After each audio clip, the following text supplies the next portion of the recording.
Hey everyone, this is Clint from Creative Retail Talks, and I'm so excited today to have Melissa Wood from eTech on the podcast. Hi, this is Clint O'Rear. Thanks for joining the Creative Retail Talks podcast today, where we will be discussing the latest in life, business, and retail. Melissa is the Dean of Leadership at eTech, and we're going to learn what she does in that role. Hey Melissa, how you doing? Well, I get to meet Clint. What's up? You get to meet Melissa. So nice to meet you in person. I've heard lots of great things about you. I have likewise heard some wonderful things about you, and I've been doing a little research on you, and I see that retail background you have. That's impressive. Yes, well, thank you. Thank you. Yes, I've kind of grown up in finance and retail.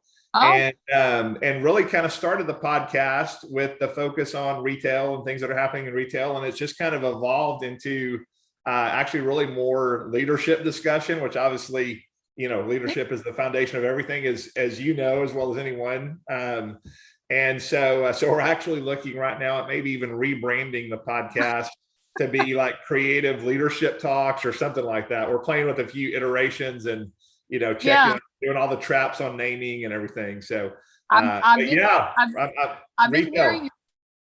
That's interesting. I want to definitely know more about that. I've been listening to your voice tone changing when you talk about leadership. Like I can tell. I don't know where that comes from, but I can tell that's a little that definitely. The questions to ask, and those aren't textbook questions. Those are just coming from a natural. Just an intrigue, I guess I can say, from you. So tell me, just my goal here today, you said it's supposed to be relaxing, right? Yeah, absolutely. Okay. Absolutely. So I just got to have a very formal workshop. It ended just a few minutes ago. So my goal is to make a friend. Amen to that. Yeah. And I know you're supposed to interview me, but I really want to know. I really want to know about you. I think it's interesting. It's because I hear how passionate you are when you start talking to these. So you said that these podcasts were not really about leadership to begin with. They're about your niche, which is the retail environment. But you get so excited when you talk to somebody. What the heck? Where's that coming from? That's so funny. Yeah, I'll give you a little background. Yeah, we'll just chat. We'll let the editors figure out how to piece all this together. They're going to be like, please don't get that lady on here again. She's a hot mess. No, it's going to be awesome. So I grew up, my dad was a teacher for like 25 years, but he applied leadership to how he taught. He taught in a little tiny town in South Texas, Alice, Texas. And he taught at Alice High School for about 25 years. He taught physics and math and just all the hard stuff that I never really had a lot of interest in myself. And I was younger at the time, and so I didn't get to see day to day really what he did. But we lost him when I was 19 in 1989, and so after we lost my dad, we just got like letter after letter after letter from like senators and congressmen and doctors and lawyers and businessmen and women and just all these people whose lives he had impacted. You're gonna get me all choked up now. And just I was blown away. So I was a 20-year-old kid at the time, just reading these letters about my dad and the impact he had had. And it was all because he approached teaching from servant leadership. My God. And he also part-time sold encyclopedias to make extra money, because obviously teachers don't make a lot of money. So a lot of the teachers that he worked with sold encyclopedias on the side. And later in life, the last few years of his life, he actually got out of teaching and went into business and was VP of sales for one of his former students in Austin in the technology sector. Anyway, just, he had a really interesting journey. And but so much of it was centered around servant leadership. And I'd be riding in his car and we'd be listening to like a Zig Ziegler cassette tape. Oh yeah. Yes. And so, the John Maxwell of the 80s, 70s and 80s, Zig Ziegler. And man, I had no idea just the influence that was having on me, just being in the car, hearing that. And I actually went to a couple of Zig Ziglar seminars with him, and So a lot of it comes from home. And then I played football in high school. I actually played a year in college at University of Texas before I got hurt.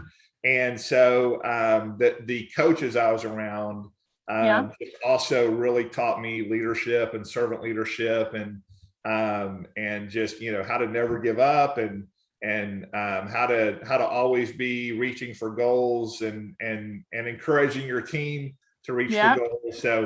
So that's where it all comes from for me. And then I just kind of took all that and applied it to business, and then started the podcast. And what's interesting is really kind of the whole reason I started the podcast is because in retail, and I don't know about in y'all's sector, but in retail, obviously, especially over the last couple of years, I think this has been the case for everybody, but in retail, even before COVID, just things have gotten very transactional. When I first started in this 22 years ago, it was more relational, and they just got very transactional. And, you know, hey, you know, do you have the lowest cost? And if you don't have the lowest cost, then, you know, come back to me later, kind of a thing.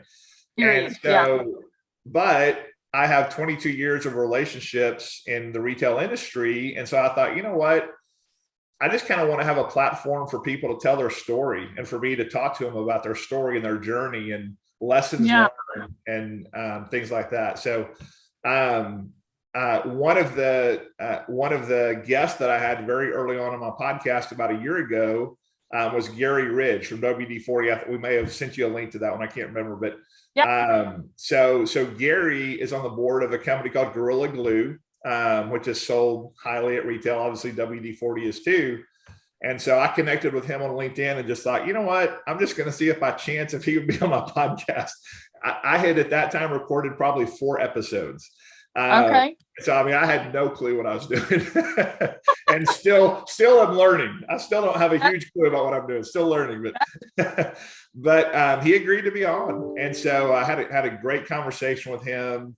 And I don't know how much you know about Garry Ridge and the WD-40 culture, but it is an amazing example of taking servant leadership and applying it to a corporate setting, and achieving amazing results, and creating, he calls it a tribe of people. There's a book written about him in the WD-40. Yeah, exactly. Yep, about tribe culture. Yeah, tribe. That was it. That's how I remember that. Exactly. And as a matter of fact, after I had that podcast with him, I got my VP and one other person on my executive team. I said, let's all read this book, and I want to figure out, how do we apply this? I have a small team of about 10 people, but I said, I want to learn, how do we apply this to our team and create a tribe, and really build it all around servant leadership. So that's kind of the journey in 3 minutes. So you didn't know I was going to be. Thank you, listeners. Today we are interviewing. He thought he was going to be interviewed. We did a little spin on him there, but you know, maybe the listeners haven't heard your story, right? So I hope that they give a chance to hear your story. It's phenomenal. I didn't know it was that in depth, but I heard the passion. I went through some of your YouTube videos and was listening to you interview. And when I saw you first time today, I said, I want to make a friend. Oh, well, thank you. I love that. That is because I heard something in the way you interview, and it was not just about retail. It was not just what I said, canned questions. Like, you have a deep rooted passion. And now I know it comes from your dad. And that is, and you know what? It's kind of like a Mr. Miyagi and Danielson. You didn't know he was teaching it to you. Right. And you kind of learn it, like you're seeing different things that he taught you, you know, and you lost him so early in life. But my gosh, the impact he has made on your life, because the passion that you talk about in interviewing about leadership, you should rebrand. So if this podcast does anything but just to reiterate to you, I don't know what I'm a very private person. So, you know, Jim threw me out here to do a podcast, but I'm an extremely private person. You won't find me a lot out there if you're searching for me. And that's intentional, because I work with a lot of people and I make connections. But for you, I want you to know when you talk about leadership, I believe that is definitely your passion. And it's just a pleasure listening to you. It's a pleasure for you. Thank you for sharing me such a private story about how phenomenal your dad is. It's not it's how phenomenal your dad is. Yeah. Well, thank you. When we talk about the law of multiplication, I know you and Jim talked about it. He is multiplying in your life, and look at the lives that you're multiplying in. So I think he should have wrote the book on how to create the tribe. He probably could have. And I'm the youngest of 5 boys, so we kind of grew up as a tribe. The youngest of 5 boys. That's awesome. So you had your own football team. Yeah, that's we why did. You're a football player. You got beat up on. Absolutely. I had to learn how to defend myself and tackle. Did you ever participate in those Fellowship of Christian Athletes? Did you see any of that? Did you? Oh yeah. It's really big. I know. Absolutely. Yeah. I was a big part of that. And I don't know if you know who Dat Nguyen is, but Dat played for Texas A&M and played for the Cowboys and had a great career. And my daughters go to school with his daughters, and we've become very good friends. And he does a lot with Fellowship of Christian Athletes. He actually, there's certain schools, A&M being one of them, and every freshman football player that comes in gets a Bible from Fellowship of Christian Athletes, because that is kind of helping provide that. So that's great organization. Great organization. I too, like you were from, grew up in Alice, Texas. I grew up in I'm in a very small town in Texas as well. Don't let our accent fool you. We're just as smart as anybody else. That's right. We just grew up in Texas. That's all right.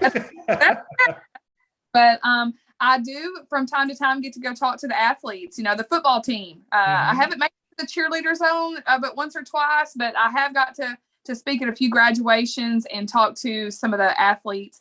And just recently, I talked to him about Patrick Lencioni's, what are 3 traits you have to have and to be a great athlete, player. So we talked about that a little bit and got them. They were just enjoying taking a knee, and I brought them some Chick-fil-A. So I don't know what they like best. you had their attention with Chick-fil-A for sure. Well, so let's kind of flip back now, and so tell me about your journey. So you want to interview me now, huh? Yeah, let's flip it. Yeah, and I do want to tell you, Melissa, thank you so much for even asking and recognizing the passion that's there, and it is truly something I'm passionate about, and that's honestly. That's why I was so excited to get a chance to talk to you. When I saw that eTech had a dean of leadership, I was like, that's the coolest position I've ever heard of in a company. I have to say, people always say, Melissa, what do you do for a living? Because I am private, and I have a lot of private conversations to help executives, not only at eTech, but other organizations as well. I try to stay pretty private, but it's hard. I don't know if you guys have seen the Friends episode. They're not real sure what Chandler does. And if you've ever seen Martin Lawrence, you never know what Tommy does. That's kind of what I do. You just don't really know what I do for a living. It's this mystery, like it creates this mystery, right? It's definitely a mystery. But I guess what I would say about me is I am, I'm really not two-sided. There's not 2 sides to this coin. There's just really one side to this coin. And I too, like you, am very rooted and have a bigger purpose. And when I talk about leadership, it's genuine. It's really the blood that pumps through my veins. My journey, if you will, I am big on relationships. I think relationships, I love the way you said that when COVID hit, everything got so transactional and the relationships got away. So I know that really creates just a downward spiral. I felt the same way, especially when you talk about people who are living our life on relationships. So relationships would be my key. So I grew up when the younger Melissa, let me say that the younger Melissa started as an agent. I heard you and Jim talk about that in your podcast. I think that's so cool that's where you and Jim both started. I used, when people asked me about that, earlier, I was like, do they care that I even started as an agent? But now I'm really proud of that. I really am proud that I needed a job I got a job at a call center, a retail. Listen, I knew you and I would be There friends. we go. Yeah. It was a retail call center. It was a department store. You might know them, Clint. It was Bealls department store. Oh yeah, for sure.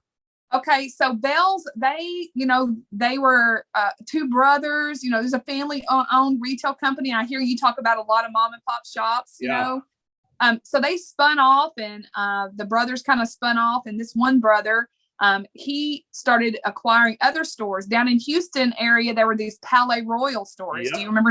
I do. Yeah. Okay, so I worked in the original Bealls. They had one call center, one retail call center. Yeah. And I didn't work in the store. I didn't get to go in and open the store, but I actually, this is crazy. I don't think I've ever told anybody this. Breaking news. You ready? Here we go. I applied. I needed a job. I was a teenager, and I applied for a job in their distribution center, like when they were sending out the merchandise. That's a tough place to work. Yeah. And I really like to work with my hands, and so they were paying good, and I was a teenager, so the younger Melissa. So I got a job. I went to that distribution center, and the human resources, her name was 𝗧𝗔𝗞𝗘𝗔𝗪𝗦. I'll never forget her name. She said, "I think you're in the wrong spot." And I said, "What?" She said, "I think you need to be in our retail call center." And Clint, she put me in her car and drove me across town to the call center where they were not hiring. Wow. And she told the HR person there that they need to give me a typing test, a spelling test, and all these things. Well, long story short, I got a job, my first job in the collections department. Oh. So that's the younger Melissa. I got a job in the collections department, and it just went crazy from there. I learned how to collect. I went into service, sales and service. The Bealls department store, they started buying out Palais Royal. They bought out Stage Stores. They bought out goodies. They just started growing at a tremendous rate. And as they grew, I also grew. They invested in me. And we got acquired by this company called Alliance Data, you will know, which is a phenomenal in Dallas, Texas. They were rated one of the top 10 companies to work for. They're based out of Columbus, Ohio. They're all over the country. So I started in a transition with them. No one wants to hear this, so they can fast forward this part of the episode. But pretty much they took an interest in me at an early age when it came to my investment as a leader. Yeah. And, well, how cool is that Patsy was her name, right? Yeah. She literally she's not just like, hey, you should think about this. She's like, we're getting in the car. I'm taking you over, getting you set up and shifting your career. That's amazing. And like, what a great example of someone believing in somebody, but also taking action to help them get on the path that they think they see for them. That's so cool. I'm definitely forever grateful for her seeing something in me that I'm 100% sure that I did not emulate at the time of being a teenager. So, but she just invested in me. I'm not going to go through all the years, but I can just tell you from there, and that really makes you think about when people, start to see something in you that you don't see in yourself. I like to say to other people, when you see people and you meet people, that's not where they're going to be. Like see them where they are, see them where they're going to be, not where they are. And also let's be careful not to, I don't want people to judge me on my worst moment. Cause Clint, come on now. We've had some, so anyway, the company, we merged with Alliance Data, which was, it still is. And I have some of my best friends in this company. They are a phenomenal company, and they just took me in and from leadership development, taught me everything. I worked in operations. I ran call centers. I traveled a lot, and I just was hungry. And hungry meaning, I was always hungry, period. Like I love food. I'm a foodie. But I was hungry to just learn everything. Zig Ziegler, you talk about Zig Ziegler. Yeah. Oh my gosh, love Zig Ziegler and the Ziegler Foundation and all those different things. And so they just really invested in me.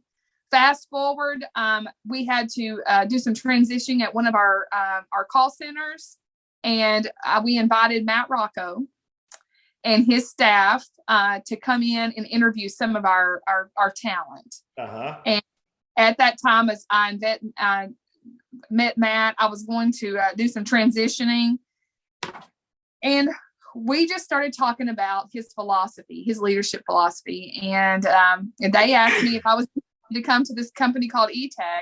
Anyway, long story short, I had a list of 35 questions for Matt. He said, "Hold on a second, Melissa. I think I'm supposed to be interviewing you." And I see a pattern here. You like to flip. You're like, no, I'm going to interview you. Yeah, that true. Like when you said you had a team of 10, like they were trying to see if you're somebody they want to work for. Yeah, right. For sure. I think that was a brilliant approach that you took. Yeah. So anyway, I got to see Matt's heart. We got to talking.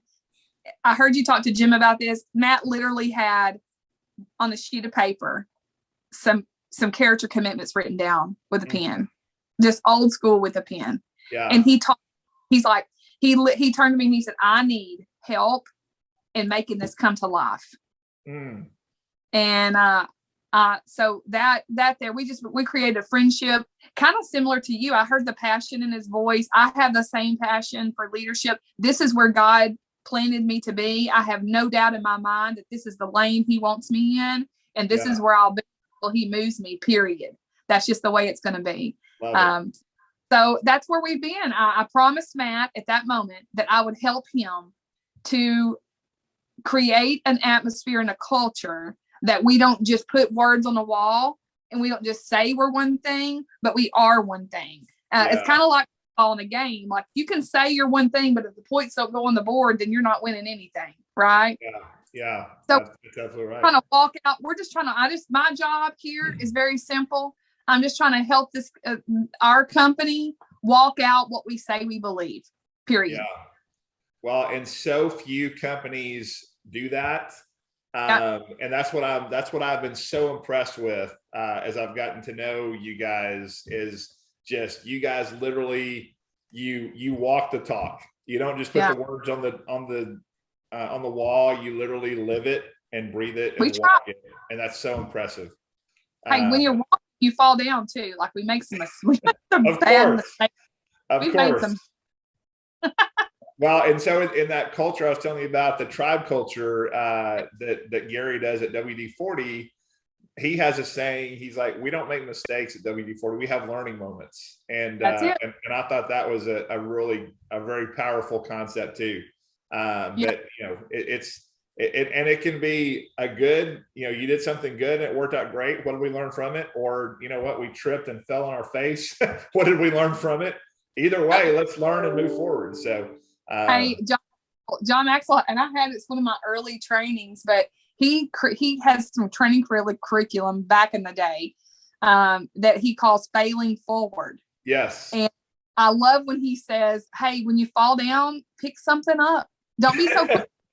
A bunch of us, like when we fall down, we trip, we try to jump up and act like it didn't happen, like nobody saw that. Did anyone see that? Yeah. But his philosophy is, hey, when you trip, when you fall down, just like stay there for a minute and see what got you there. What did you learn something from that moment. So I thought that was really impressive. That's a very good teaching as well, for sure. And I do want to come back and talk about him in a minute. I hope you enjoyed our conversation on the Creative Retail Talks podcast today. Be sure to visit our show notes page for more information on today's show. And if you'd like to be a guest on the podcast, reach out to me at clint@creativeretailtalks.com. Creative Retail Talks is all one word. That email address will also be in the show notes. Hope you have a great day.